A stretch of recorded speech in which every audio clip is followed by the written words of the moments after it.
আমাদের গ্রামের আজকে শিব পূজার জাগরণ। ভক্তগিলা এদিকে বসে সবাই তাস খেলছে। রোদে আজ ঝামড়িয়ে গেছে ভক্তগিলা, তাই হাঁফাড়ে সবাই ঘুমাচ্ছে, কেউ তাস খেলছে। শিব মন্দিরটি আর বেশ সুন্দর সাজানো আছে, দেখতেও খুব সুন্দর লাগছে। আর ঢলকি গিলা বসে ভাই ভক্তগিলা সবাই ভক্তা স্নান করতে যাচ্ছে। আমাদের বড় মা মায়া লোক গিলা দণ্ডি দিয়ে নিয়ে আসছে, আর কিছু বিটিছে দাগ দিচ্ছে। ভক্তগিলা স্নান করে চলে আসছে, ইয়ারা লাঠি ঠোকরা আছে আর নাচে নাচে যাচ্ছে। তারপর চলে এলাম আমি ছৌ নাচ দেখতে, তোমরা টুকু দেখে নাও ছৌ নাচ।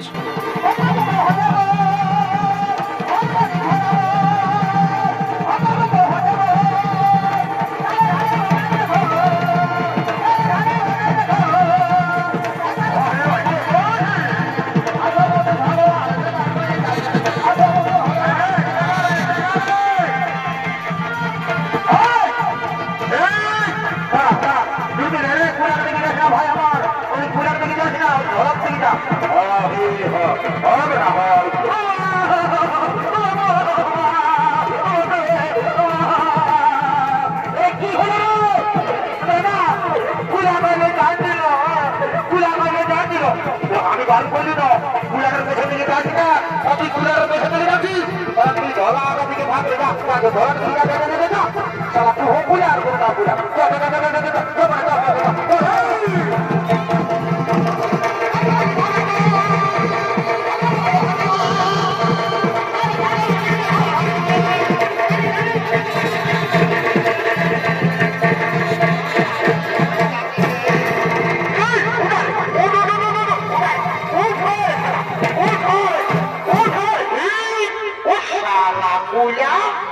ভাইটাকে লেই খাবি রে শালা পুলা, তারা যাচ্ছে রে তখন ঢালাই কর সেইটা বোকায় দেবো শালা।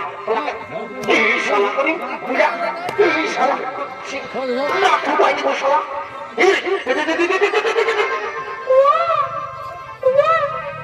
কি নাবালক শিশু কন্যা, কে সেই শিশু কন্যাকে রুমালের মধ্যে ধরে দিয়েছে? না না না, এ হতে পারে না মন্ত্রী,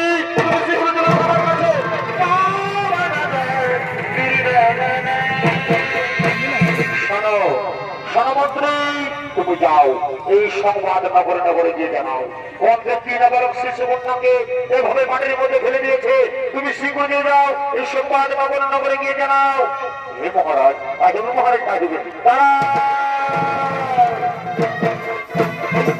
দর্শক মন্ডলী, এদিকে রাজা জনক সেই দৈববাণী থেকে শুনতে পাও। রাজা জনক, আজ যদি বর্ষণকালে যে শিশু কন্যাটিকে তুমি পেয়েছো, সেই শিশু কন্যা কোনো সাধারণ কন্যা নয়, এর জন্ম হয়েছে বিশেষ উদ্দেশ্যে। তার সময় এলে তাও তুমি বুঝতে পারবে। ভিডিও যদি ভালো লাগে তাহলে লাইক কমেন্ট শেয়ার আর ফলোটাও করে দিবে, শেয়ারটা মারি করে দিবে।